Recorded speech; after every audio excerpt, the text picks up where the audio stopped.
मैं आपसे ये जानना चाहता हूं, एक बिजनेस की समझ रखने वाले व्यक्ति के नाते, कि उत्तर प्रदेश में मौजूदा जो सरकार चल रही है, लगभग 5 साल पूरे होने को हैं, कैसे रेट करेंगे इस सरकार को, किस तरह का काम किया है? देखिए रामशरण जी, आपका एक बड़ा प्रतिष्ठित और नेशनल चैनल है और इस पे मैं बड़ी जिम्मेदारी के साथ चैम्बर की तरफ से अपनी बात रखूंगा। अगर वर्तमान सरकार को 5 साल में रेट किया जाए तो देखिए, रेटिंग किसी एक पैरामीटर पर नहीं होती है।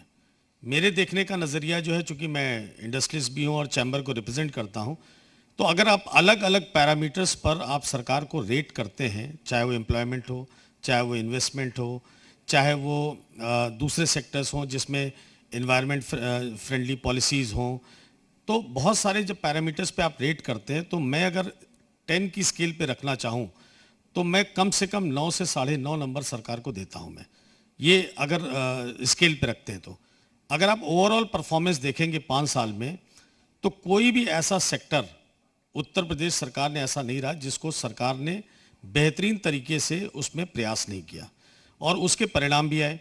कुछ परिणाम शॉर्ट टर्म होते हैं, कुछ परिणाम लॉन्ग टर्म होते हैं।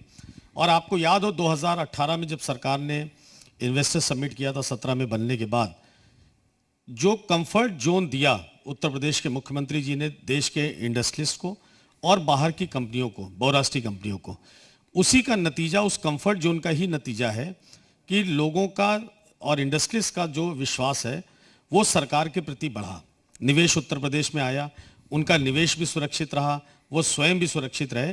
थोड़ी देर पहले मैं ओम प्रकाश राजभर जी, वो बड़े सम्मानित नेता है, मैं उनको सुन रहा था, मुझे स्मरण हुआ कि उन्होंने कुछ दिन पहले, मैंने अखबार में जो चैनल पे देखा था, एक स्टेटमेंट उन्होंने मुख्तार अंसारी और अतीक को लेकर के दिया था।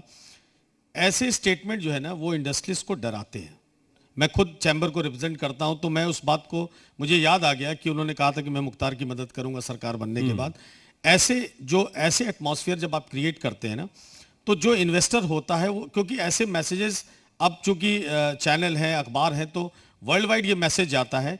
मेरा उनसे विनम्र आग्रह है आपके चैनल के माध्यम कि अगर आप ऐसे स्टेटमेंट देंगे तो अगर कोई आपको वोट भी करने का सोच रहा होगा तो आपको नहीं करेगा, स्पेशली इंडस्ट्रियलिस्ट, व्यापारी संगठन या व्यापारी जो है वो नहीं करेंगे। तो मैं, जो आपका प्रश्न था कि कैसे आप रेट करते हैं, मैं इस पे आता हूं। देखिए, आपने कहा कि कई आयाम होते हैं, कई आयाम में सबसे महत्वपूर्ण तो यह है कि अगर व्यापारी या कोई भी इंडस्ट्रियलिस्ट सेफ फील करेगा तो चीजें अपने मन से ठीक होती जाती हैं। मेरा सवाल आपसे यह है कि क्या उत्तर प्रदेश निवेश के लिए आपको परफेक्ट नजर आ रहा है? निवेश के लिए, कि कोई भी आए और अपना व्यापार लगाए, शुरू करे, तो वो निवेश के लिए परफेक्ट डेस्टिनेशन के रूप में आप उत्तर प्रदेश को देख रहे हैं कि कुछ और बदलाव की आवश्यकता है? देखिए, उत्तर प्रदेश जो है आज के समय में योगी आदित्यनाथ जी के नेतृत्व में जो सरकार, पौने 5 साल लगभग हो गया, उत्तर प्रदेश में निवेश की संभावनाएं सबसे ज्यादा बढ़ी है। पैंडेमिक का असर लगभग 2 साल से उत्तर प्रदेश में भी है, वर्ल्ड वाइड है तो उत्तर प्रदेश में भी है। उसके बावजूद उत्तर प्रदेश बेस्ट डेस्टिनेशन मैं मानता हूं कि वो निवेश के लिए है।